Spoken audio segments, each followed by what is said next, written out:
Hi friends, எப்படி இருக்கிறீங்க? எல்லாரும் சுகமாக இருக்கிறீங்களா? இன்றைக்கி நல்ல ஒரு சிம்பிளான ஈஸியான ஒரு சாப்பாடு ஒன்று தான் செய்ய போகிறோம். அதாவது பூண்டு சாதம். பூண்டு சாதம் வெரி ஹெல்த்தியான சாதம் அது. நிறைய சாதங்கள் இருக்குது. புளி சாதம், எலுமிச்சை சாதம், தயிர் சாதம், இப்படி நிறைய இருக்குது. இதில் பூண்டு சாதம் குயிக்காக டக்குன்னு செய்யலாம், அதே நேரத்தில் ஹெல்த்தி. இதை தான் உங்களுக்கு செஞ்சு காட்ட போகிறோம். எங்களுடைய சேனலுக்கு வந்து நீங்கள் புதியவளாக இருந்தால் எங்களுடைய சேனலை வந்து சப்ஸ்கிரைப் பண்ணுங்கள். எங்களுடைய வீடியோவுக்கு கிடைக்க சப்ஸ்கிரைப் பண்ணுற பட்டன், இந்த பட்டனை ப்ரெஸ் பண்ணுற நேரத்தில் வர பெல் ஐக்கான், இந்த பெல் ஐக்கானை ப்ரெஸ் பண்ணால் வர முதலாவது ஆப்ஷன் ஆல்ன்ற ஆப்ஷன். இந்த ஆப்ஷனை செலக்ட் பண்ணும்போது நாங்கள் போடுற எல்லா வீடியோவும் உங்களுக்கு உடனடியாக வந்து சேரும். இப்போ வாங்க பூண்டு சாதம் எப்படி செய்கிறது, அதுக்கு என்னென்ன இன்க்ரீடியன்ட்ஸ் தேவை, எப்படி செய்கிறதுன்றதை பார்ப்போம். வாங்க வீடியோக்குள்ளே போகலாம். இந்த பூண்டு சாதம் செய்கிறதுக்கு தேவையான பொருள் எல்லாம் இங்கே எடுத்து வச்சுருக்கிறேன் பாருங்கள். இதில் வந்து வெங்காயம், ஒரு பெரிய வெங்காயம் எடுத்து சின்ன சின்ன பீசஸாக கட் பண்ணியிருக்கேன். சின்ன வெங்காயம் போட்டிங்கன்னா கூட பரவாயில்ல, அதுவும் டேஸ்ட்டாக தான் இருக்கும். அதுக்கு பிறகு பச்சை மிளகாய், ஒரு 3 பச்சை மிளகாய் எடுத்துருக்கிறேன். அதோட சித்தல் மிளகாயும் எடுத்துருக்கிறேன், அதுவும் ஒரு 4-5 எடுத்துருக்கிறேன். மற்றது இது காஷ்மீரி மிளகாத்தூள் எடுத்துருக்கிறேன். ஒரு பெரிய தக்காளி பழம் எடுத்துருக்கிறேன். இங்கே ஒரு கைப்பிடி அளவு பூண்டு எடுத்துருக்கிறேன். இந்த பூண்டு வந்து நாங்கள் தாளிக்கிற நேரம் போடணும். இங்கே கொஞ்சம் பூண்டு எடுத்துருக்கிறேன். இது வந்து நல்லா தண்ணி விட்டு மைய அரைச்சி போட்டு ஒரு ஜூஸாக எடுக்க போகிறேன் இதை. அதுக்கப்புறம் இங்கே தேவையான அளவுக்கு உப்பு எடுத்துருக்கிறேன். இங்கே மஞ்சள், ஒரு கொஞ்சமாக மஞ்சள், புளி, ஒரு தேசி புளி அளவுக்கு ஒரு புளி எடுத்துருக்கிறேன். புளி கூட போடக்கூடாது, போட்டுட்டா புளி சாதம் மாதிரி ஆயிரும். அதுக்கு பிறகு இங்கே எடுத்துருக்கிறது வந்து வெல்லத்தில் ஒரு சின்ன பீஸ் எடுத்துருக்கேன். இது என்னென்னா உப்பு, உரைப்பு, இனிப்பு எல்லாமே ஒன்றா இருக்கணுமன்றதுக்காக இந்த இனிப்பும் எடுத்துருக்கேன்.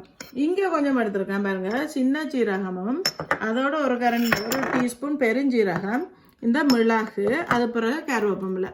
இது 4ஐயும் நல்லபடியாக வறுத்து போட்டு அரைச்சி எடுக்கணும், அதாவது பவுடர் ஆக்கி எடுக்க போகிறோம். அதோட கொஞ்சம் பெருங்காயமும். இதுக்கு நான் யூஸ் பண்ண போகிற எண்ணெய் வந்து நல்லெண்ணெய் தான் யூஸ் பண்ண போகிறேன். இவ்வளவு வந்து அதுக்கு தேவையான பொருள் இந்த பூண்டு சாதத்துக்கு. இதை எப்படி செய்கிறதுன்றதை பார்ப்போம்.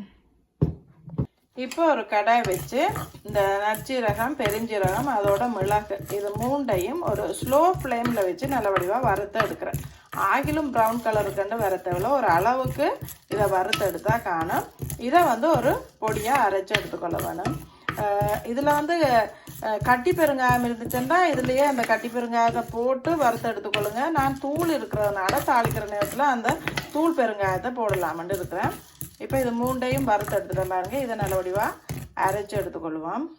இப்போ ஒரு சட்டியை அடுப்பில் வச்சு அந்த சட்டியில் வந்து நல்லெண்ணெய் ஊற்றிருக்கிறேன். நல்லா சூடு வருது பாருங்க. அந்த நேரத்தில் கடுகு ஒரு கரண்டி போடுறேன். கடுகு பொரியிற நேரத்தில் கொஞ்சம் உளுத்தம்பருப்பு, அதோட ஒரு 4-5 கறி போட்டுட்டு வெங்காயம், நான் வெட்டி வச்சிருக்கிற வெங்காயத்தை போடுறேன். அதுக்குள்ள இந்த வெங்காயம் இந்த எண்ணெயில் அப்படியே சேர்ற நேரத்தில் நாங்கள் ஏற்கனவே தோல் உரித்து வச்சிருக்கிற உள்ளி, காலிக்கையும் போடுறோம்.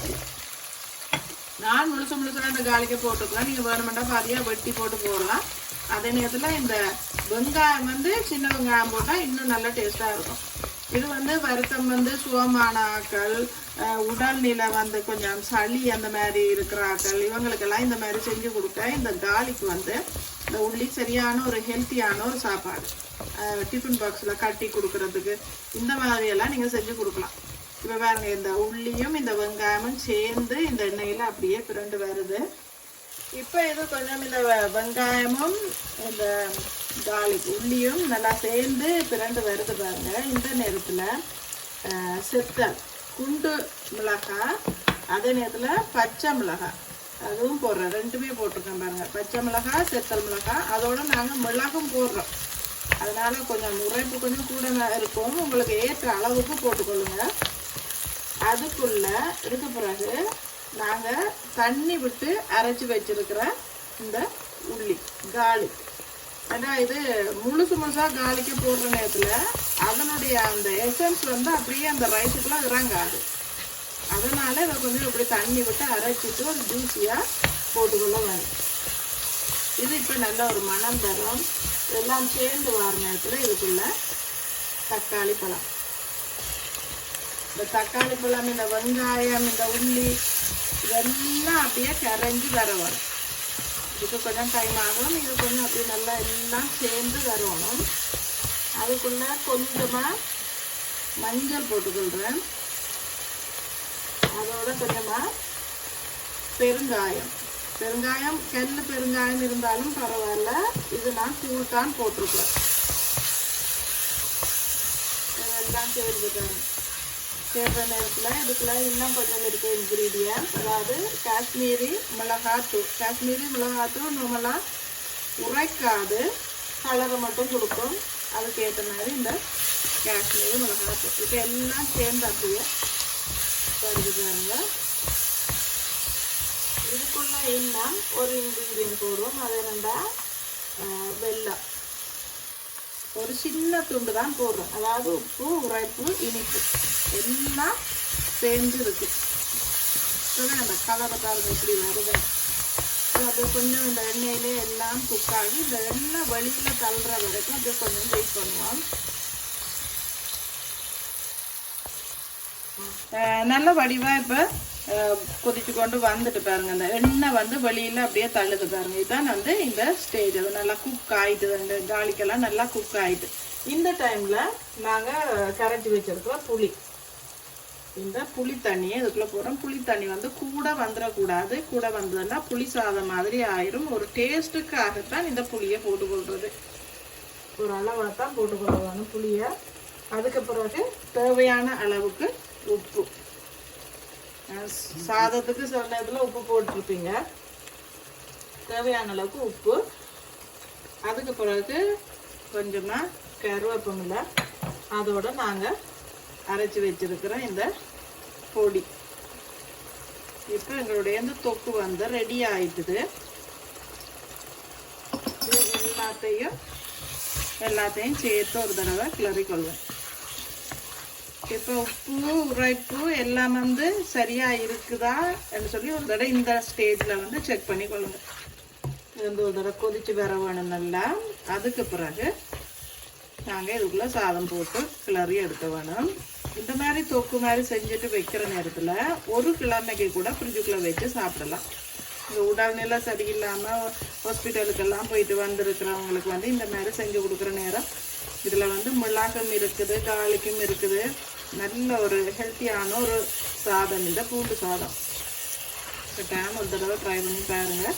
நல்ல டேஸ்ட்டாக இருக்கும். நான் இப்போ வந்து ஒருக்கா டேஸ்ட் பார்த்துக்கொள்கிறேன், எப்படி இருக்குன்னு பார்ப்போம். நல்ல டேஸ்ட்டாக இருக்குது. நல்லா எல்லாம் குக்காய் வந்துட்டு இந்த நேரத்தில் அடுப்பை ஆஃப் பண்ணிக்கொள்ள வேணும். அடுப்பை ஆஃப் பண்ணிவிட்டு இந்த சாதம் ரைஸை போட்டு அதுக்குள்ளே மிக்ஸ் பண்ண போகிறேன். ரைஸ் வந்து ஒரு ஆகிலும் குழஞ்சிடக்கூடாது.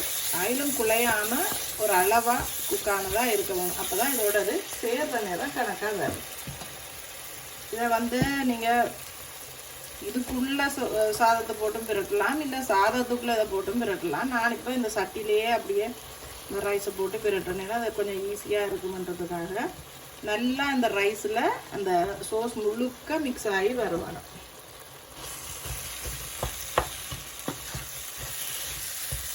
பிள்ளைகளெல்லாம் கூட நல்லபடியாக விரும்பி சாப்பிடுவாங்க. இது கொஞ்சம் ஜூஸியாக இருக்கும். இது என்ன இந்த நல்லெண்ணெய் கூட விடுகிறோம் தானே, அதனால் இது வந்து ட்ரை ஆகாமல் பார்த்துக்கொள்ளும்.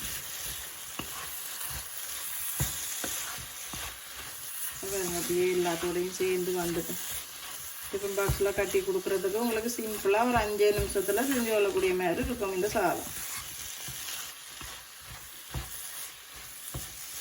சரிங்களா? பூண்டு சாதம் வந்து இப்போ ரெடி ஆகிட்டுது. இதுக்கு ஒரு முட்டை அப்படி ஏதாவது குக் பண்ணிவிட்டு அதோட வச்சு சாப்பிட இன்னும் நல்லா இருக்கும். நான் வெறும் பூண்டு சாதம் தான் செஞ்சுருக்கிறேன். நான் இதை ஒரு தடவை உங்களுக்கு டேஸ்ட் பண்ணி காட்டுறேன் எப்படி இருக்குன்னு பார்ப்போம். இது சிம்பிளாக செய்யக்கூடியது. இது வீட்டில் இருக்கிற இன்க்ரீடியன்ஸை வச்சு சிம்பிளாக செஞ்சு கொள்ளலாம். சரிங்களா? நான் முழுசாக காலிக்க போட்டுருக்குறேன். நீங்கள் வேணுமெண்டா வெட்டிட்டு போடலாம். அதுதான் இந்த பூண்டு சாதம். பூண்டு சாதம் செய்து கொண்டு வந்து வச்சுட்டேன் பாருங்கள். இங்கே இருக்குது பாருங்கள், சுட சுட அப்படியே இருக்குது பாருங்கள் பூண்டு சாதம். இது ஒரு தடவை நாங்கள் சாப்பிட்டு பார்ப்போம் எப்படி இருக்குதுன்றதை போட்டு சாப்பிட்டு பார்ப்போம். இதுக்கு ஒரு முட்டை ஒன்று அவிச்சு வச்சுருந்தா இன்னும் நல்லா இருந்திருக்கும். ஆனால் அதை செஞ்சு கொள்ளலை. சும்மா பூண்டு சாதம் மட்டும்தான் சிம்பிளாக ஒரு பிஸி ஷெட்யூலுக்குள்ளே பார்ப்போம் எப்படி இருக்குன்னு பார்ப்போம். இது டேஸ்ட் எப்படி இருக்குன்னு பார்ப்போம். நல்லா சுடுது, சாப்பிட இயலுமோ தெரியல, பார்க்கலாம்.